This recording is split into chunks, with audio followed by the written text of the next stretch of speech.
ABP news आपको रखे आगे। कोरोना काल के दौरान अगर किसी पर सबसे ज्यादा मार पड़ी तो वो है मध्य वर्ग। कोरोना ने नौकरियां जाने के बाद बड़ी संख्या में बहुत से मध्यम वर्ग के नौकरी पेशा लोगों को शहरों से वापस अपने पैतृक स्थानों पर लौटने के लिए मजबूर कर दिया। ऐसे में मध्यम वर्ग अब वित्त मंत्री की तरफ टकटकी लगाए देख रहा है।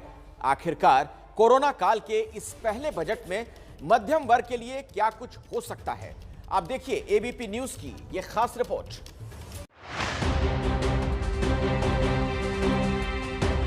मोदी सरकार इस बार बजट में मिडिल क्लास को क्या देगी, इसे लेकर पूरा देश टकटकी लगाए बैठा है। वैसे तो मध्यम वर्ग के लिए बजट में अलग से कोई ऐलान नहीं होते हैं, लेकिन बजट के बहुत से ऐसे प्रावधान होते हैं जो सीधे तौर पर मध्य वर्ग को ही प्रभावित करते हैं। इसमें सबसे ज्यादा दिलचस्पी रहती है इनकम टैक्स को लेकर। ये हैं दिल्ली के रहने वाले राजीव बत्रा। राजीव बत्रा का खिलौनों का रिटेल और मैन्युफैक्चरिंग का बिजनेस है। ये सालाना 20 लाख रुपए से ऊपर कमाते हैं और लाखों का टैक्स भरते हैं। हर साल आने वाले बजट से उम्मीदें लगाते हैं कि सरकार नई पॉलिसी लाए, टैक्स में कुछ रियायत करे ताकि काम को और बढ़ा सके। इस बार कोरोना काल में पहला बजट पेश हो रहा है। ऐसे में कोरोना में जो बिजनेस पर जो बुरा असर पड़ा है, उससे ये काफी परेशान हैं। इनका कहना है कि कोरोना में खर्चे वही के वही रहे हैं और कमाई रुक गई थी। ऐसे में उनका मानना है कि सरकार टैक्स में छूट देकर व्यापारियों की बड़ी मदद कर सकती है। नया साल और नई उम्मीद, इस बार सरकार से लोगों की क्या उम्मीद है बजट को लेकर, और खास करके बात करें तो टैक्स को लेकर। देखिए, मैं 30% स्लैब में टैक्स देता हूं, जो हाईएस्ट स्लैब्स में आता है, तो ज़्यादा है टैक्स आज की डेट में। फिर भी पैसा बचता नहीं है। जब मेरा ये हाल है तो कम लोगों का क्या होता होगा। अगर मैं देखिए, आप ऑर्डिनरी मिडिल इनकम ग्रुप वाला 5 लाख के ऊपर आप स्लैब लगा रहे हैं, बहुत ही मेरे ख्याल से मिडिल इनकम के लिए तो बहुत ही फ़ायदा नहीं है, उसमें बहुत परेशानी होती होगी। तो एक तो मैं सजेस्ट करता हूँ कि स्लैब्स को कम से कम 10 लाख से या 12 लाख से कुछ ऐसा चेंज करें जिससे मिडिल इनकम ग्रुप को रिलीफ मिले। वो मार्केट में स्पेंडिंग ज़्यादा करे तो हम लोगों के पास अपने आप पैसा आता है। ये है दिल्ली की रहने वाली वसुंधरा सलूजा। ये पेशे से प्रोफेसर और डिजाइनर हैं। इनकी सालाना इनकम करीब 9-10 लाख रुपए है। ये हर साल जिम्मेदारी के साथ अपना टैक्स भरती हैं। फिलहाल ये नौकरी करती हैं, लेकिन आगे चलकर अपना खुद का काम करना चाहती हैं। ये चाहती हैं कि इनका खुद का स्टार्टअप हो, लेकिन इनकम टैक्स और बाकी खर्चों के बाद कुछ भी बचत नहीं होती है। इनकी मांग है कि सरकार को टैक्स स्लैब में थोड़ा और बदलाव करना चाहिए। मैं ये चाहूंगी कि डायरेक्ट टैक्स हम थोड़ा पे कर रहे हैं, अभी 5 लाख का जो स्लैब है, अगर उसको कुछ बढ़ा दिया जाए तो आजकल अमूमन इनकम 10 लाख 8 to 10 लाख हो गई है, तो अगर वो बढ़ जाएगा तो थोड़ा ईज हो जाएगा, कुछ सेव कर पाएंगे और कुछ रोटेशन भी आएगी। अगर हम वहां से सेव करते हैं तो 2 चीजें अच्छी होंगी, हमारा कैश इन हैंड बढ़ जाएगा, हमारी डिस्पोजेबल इनकम अच्छी हो जाएगी। उसके अलावा हम जो सेव करेंगे उसको अलग अलग जगहों में इन्वेस्ट करेंगे। बजट में कोरोना सेस को लेकर काफी ज्यादा चर्चा है, लेकिन जानकारों का मानना है कि सरकार कोरोना सेस न लगाकर 50 लाख रुपए सालाना या इससे ज्यादा कमाने वाले लोगों पर कोरोना सरचार्ज लगा सकती है। पिछले साल बजट में इनकम टैक्स में कई बड़े बदलाव किए गए थे। 2 तरह की टैक्स व्यवस्था बनाई गई थी, नई और पुरानी दोनों का विकल्प था। दोनों व्यवस्था में 2.5 लाख तक की कमाई पर कोई टैक्स नहीं है। 2.5 से 5 लाख तक 5% टैक्स का प्रावधान था। 5 से 7.5 लाख का नया स्लैब में टैक्स 10% किया गया था। 7.5 से 10 लाख 15% टैक्स का प्रावधान किया गया था। 10 से 12.5 लाख में 20% किया गया था। 12.5 से 15 लाख तक 25% इनकम टैक्स किया गया था। 15 लाख से ज्यादा कमाने वालों पर 30% टैक्स का प्रावधान किया गया था। सरकार की नई टैक्स व्यवस्था को लेकर लोगों में उत्साह काफी कम देखने को मिला है। टैक्स एक्सपर्ट्स के अनुसार 20% से भी कम लोग इस नई टैक्स व्यवस्था का हिस्सा बने हैं, और इसमें से ज्यादातर लोग वो हैं जिनकी कोई बचत नहीं होती या जिन्हें कोई खास अलाउंस नहीं मिलता। जो सैलरीड एम्प्लॉई हैं वो जनरली रेंटेड अपार्टमेंट में रहते हैं जी, और बिकॉज वो रेंटेड अपार्टमेंट में रहते हैं उसकी वजह से उनका डिडक्शंस अच्छा होता है फ्रॉम टैक्सेबल इनकम से। करेक्ट। उस वजह से वो प्रिफर करते हैं कि वो ओल्ड रिजिम में ही करें ताकि उनको ठीक से एडवांटेज मिलता रहे। और यही कारण से गवर्नमेंट ने भी रखा है कि जिसको भी बेनिफिट हो वही वो न्यू रिजिम में जाए। अगर आप चाहते हैं कि एटीसी और एटीडी के बेनिफिट्स ना मिले और लोग एचआरए और एलटीए के बेनिफिट्स ना लें क्योंकि वो कॉम्प्लिकेटेड हो जाता है, तो उसकी जगह एटलीस्ट आप इन स्लैब रेट्स को इंक्रीज करिए और सबके लिए स्टैंडर्ड डिडक्शन लाइए, तो कहीं ना कहीं आपके हाथ में जो पैसा है वो ज्यादा आएगा और ये नई जनरेशन को भी खुशी होगी इसके अंदर क्योंकि उनको बेनिफिट भी मिलेगा। जानकारों का मानना है कि सरकार के पास बजट में आमदनी के स्रोत बहुत कम हैं। ऐसे में सरकार कोरोना सरचार्ज तो लगाएगी, लेकिन इसकी मार से मध्य वर्ग को दूर रखने की कोशिश जरूर की जाएगी।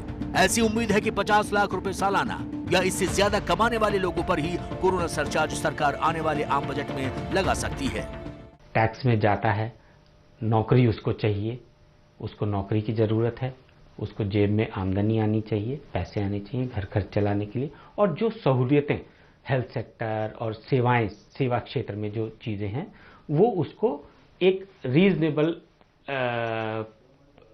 किफायती दाम पर मिले, ये उसकी सबसे बड़ी जरूरत होती है। यह है मुंबई में प्राइवेट सेक्टर में जॉब करने वाले सुरेश राठौर।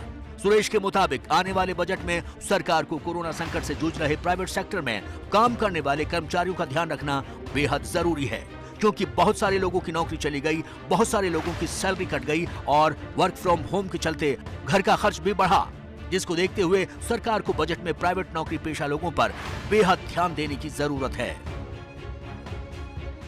प्राइवेट सेक्टर में काम करने वाले शख्स को क्या चाहिए सरकार से, इस पर बात करने के लिए मेरे साथ हैं सुरेश राठौर जी। मेडिकल बिल्स और जो अलाउंस देते थे उसके चलते ये बंद कर दिया गया, तो घर में जो वृद्ध लोग हैं या यंग लोग हैं जिन्होंने सर्दियां, खांसी या कोरोना से बचने के लिए जो इनिशियल ट्रीटमेंट लिया होगा उसके चलते काफ़ी कुछ खर्चा हुआ महीने का, करीबन 5-10 हज़ार का मिनिमम बिल हुआ होगा। तो ये बढ़ा के जो पहले बंद कर दिया, 50 हज़ार की जो लिमिट थी उसको शुरू करके वो 1 लाख की लिमिट करनी चाहिए। तो मुझे लग रहा है कि इसके चलते जो कामकाजी लोग हैं उनके हाथ में अच्छा खासा एक पैसा रहेगा खर्चा करने के लिए या निवेश करने के लिए। फिर से मध्य वर्ग के लिए जो सबसे ज्यादा मायने रखता है वो है नौकरियां। आने वाले बजट में इस पर काफी ज्यादा जोर रहने की उम्मीद है। इंफ्रास्ट्रक्चर से लेकर हेल्थ केयर सेक्टर या फिर MSME हर क्षेत्र को बढ़ावा मिलेगा। ऐसे में इन नौकरियों का सबसे ज्यादा फायदा मध्य वर्ग को ही पहुंचेगा। हेल्थ सेक्टर में आपको प्रोत्साहन देने के लिए आपको इंश्योरेंस में कुछ राहत मिल जाए, जिसमें आपको टैक्स में छूट मिल सकती है। आपको इंश्योरेंस प्रीमियम, जो हेल्थ इंश्योरेंस का प्रीमियम है वो 25,000 रुपए से बढ़ाकर हो सकता है कि सरकार 30,000 या 35,000 कर दे, टैक्स छूट वाला। गरीब तबके के लिए आयुष्मान योजना पहले से ही लागू है। ऐसे में बजट में हेल्थ केयर सेक्टर पर जो भी खर्च बढ़ेगा उसका सीधा फायदा मध्य वर्ग को ही पहुंचेगा। अभी स्वास्थ्य बजट देश की GDP का लगभग 1% है। आने वाले बजट में इसको 2 गुना करने की बात सामने आ रही है। ऐसे में हेल्थ केयर के मोर्चे पर मध्य वर्ग को काफी राहत मिलेगी। हेल्थ बजट की कुछ बात होती है तो भी मिडिल क्लास पे इम्पैक्ट होता है, क्योंकि एक बहुत बड़ा तबका है जो आयुष्मान भारत में कवर्ड नहीं है।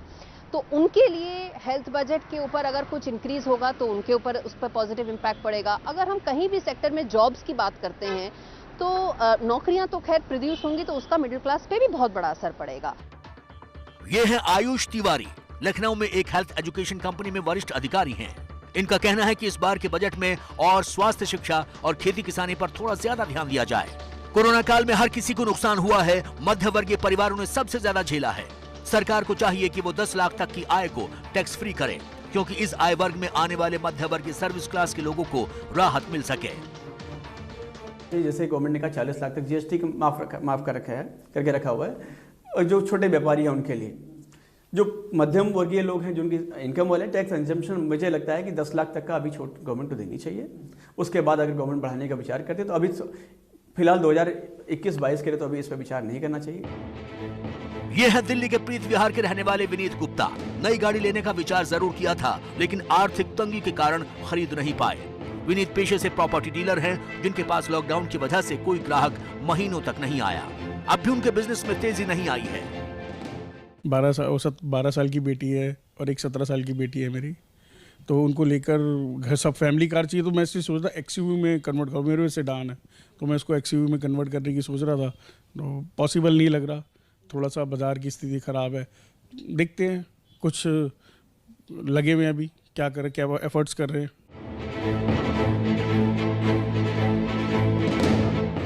मध्य वर्ग के लोगों का बजट में सबसे ज्यादा ध्यान इस बात पर भी रहता है कि आखिरकार क्या कुछ महंगा हुआ और क्या कुछ सस्ता।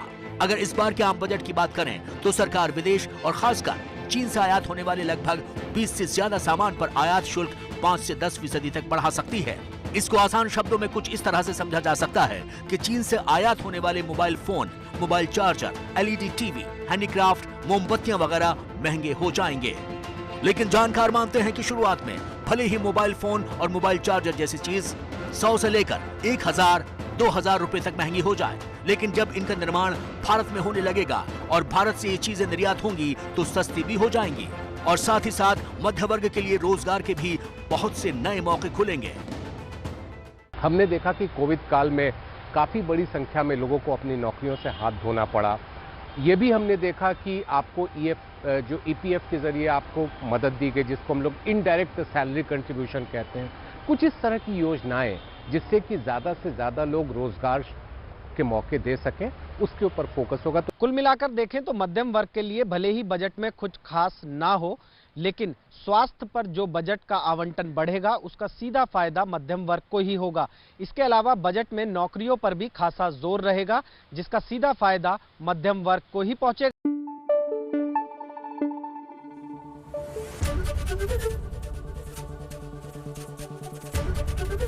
ABP न्यूज आपको रखे आगे।